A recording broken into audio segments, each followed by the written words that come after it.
తెలంగాణ రాష్ట్ర వ్యాప్తంగా ఏకైక దేవాలయం శ్రీ స్వయంభూ ఆది మహావిష్ణు దేవాలయం దేవలమ్మ నాగారంలోనే ఉంది. తొలి ఏకాదశి కావడంతో భక్తులు తెల్లవారుజాము నుంచి స్వామివారి దర్శనానికి వస్తున్నారు. తొలి ఏకాదశి అనంతరం స్వామివారు యోగ నిద్రలోకి వెళ్లి 4 నెలల తర్వాత వైకుంఠ ఏకాదశి రోజున ఉత్తర ద్వార దర్శనం ఇస్తారని ఆలయ వర్గాలు తెలిపాయి. ఎల్నినో ప్రభావంతో వర్షాలు తగ్గిన నేపథ్యంలో రాష్ట్రంలో సమృద్ధిగా వర్షాలు కురవాలని స్వామివారిని ప్రార్థిస్తున్నట్లు దేవాలయ చైర్మన్ వరకాంతం జంగారెడ్డి తెలిపారు. యాదాద్రి భువనగిరి జిల్లా చౌటుపల్లి మండలంలో దేవలమ నాగరం గ్రామంలోని ఆదిమహావిష్ణు ఈరోజు ఏకాదశి సందర్భంన భక్తులు ఎంతో రద్దీగా వచ్చి ఇక్కడ దర్శనాలు చేసుకుంటున్నారు. అలాగనే మనతో పాటు గుడి చైర్మన్ ఇక్కడ జంగారెడ్డి గారు ఉన్నారు. వాళ్ళతో అడిగి తెలుసుకుందాము. అందరికీ తొలి ఏకాదశి శుభాకాంక్షలు.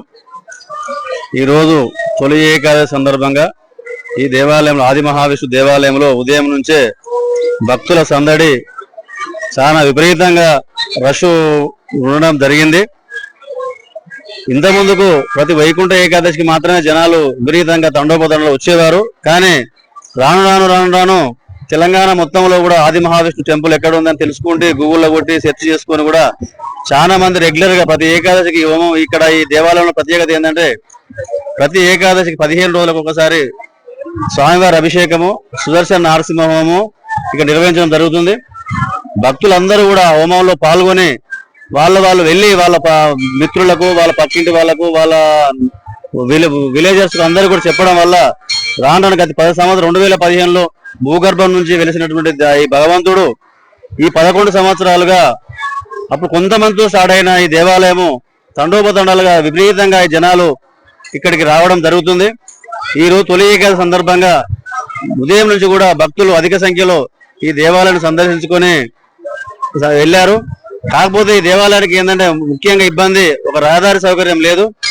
అది కూడా ఎమ్మెల్యే గారి మా కోరిక మేరకు ఎమ్మెల్యే గారు ఈ డిసెంబర్ లోపల వైకుంఠ ఏకాదశి లోపల రోడ్డును ఏర్పాటు చేయడం శాంక్షన్ కూడా అయ్యింది. కాబట్టి మీరు రాబోయే డిసెంబర్ లో జరిగే వైకుంఠ ఏకాదశి వరకు కూడా ఈ రోడ్డు ముఖ్య రోడ్ అంతా కూడా తయారైతే ఉంటది. కాబట్టి రోడ్డుకు ఎటువంటి ఇబ్బంది ఉండదని భక్తులందరూ గమనించి ఖచ్చితంగా ఈ దేవాలయాన్ని సందర్శించుకొని మీ యొక్క కోరికలు తీర్చుకుంటారని ఇక్కడ వచ్చిన భక్తులు కూడా మా అన్నగారు అబ్బిరెడ్డి గారు కూడా మాజీ టీటీడీ బోర్డు మెంబర్ గారు కూడా ఈ రోజు ఇంతకుముందుకు ఒకసారి వచ్చారు.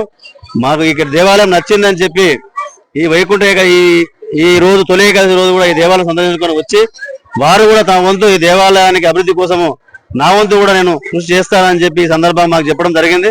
ఇది చాలా సంతోషం. వారికి కూడా మా యొక్క కృతజ్ఞత తెలియజేస్తా ఉన్నాను. అలాగనే మన టీడీపీ మెంబర్ గారు ఇక్కడ ఉన్నారు. వారిని అడుగు తెలుసుకుందామా.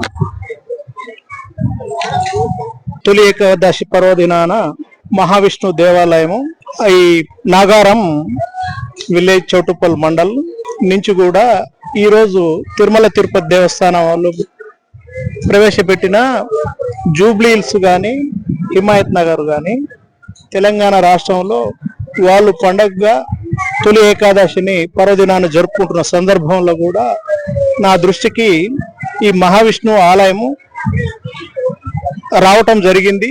ఈ తెలంగాణ మొత్తంలో కూడా స్వయంభూ మహావిష్ణు దేవాలయం ఇక్కడ ఈ నాగారం విలేజ్ లో వెలిసినది గనక ఇది నేను సెకండ్ టైము సందర్శనకు ఈరోజు చైర్మన్ జంగారెడ్డి గారు పిలుపు మేరకు వచ్చి సందర్శించి ఈ తండోపతండ జనాల నుంచి వేల మంది భక్తులు దీనికి ప్రాచ్యత పడుతూ రోజు వారీగా కూడా వేల సందర్శకుల్ని ఒక్క వైకుంఠ ఏకాదశి కాకుండా ఒక్క ఏకాదశి కాకుండా ప్రతిరోజు కూడా నిత్యం కోలాహలంగా ఆ తిరుమల తిరుపతి దేవస్థానం రోజువారీగా ఏ విధంగా ఉంటుందో ఈ తెలంగాణ మొత్తంలో కూడా ఈ మహావిష్ణు దేవాలయం కూడా అదే సందర్శనలో భాగంగా మేము కూడా ఈరోజు ఒక భక్తునిగా ఒక సందర్శకునిగా రావడం జరిగింది.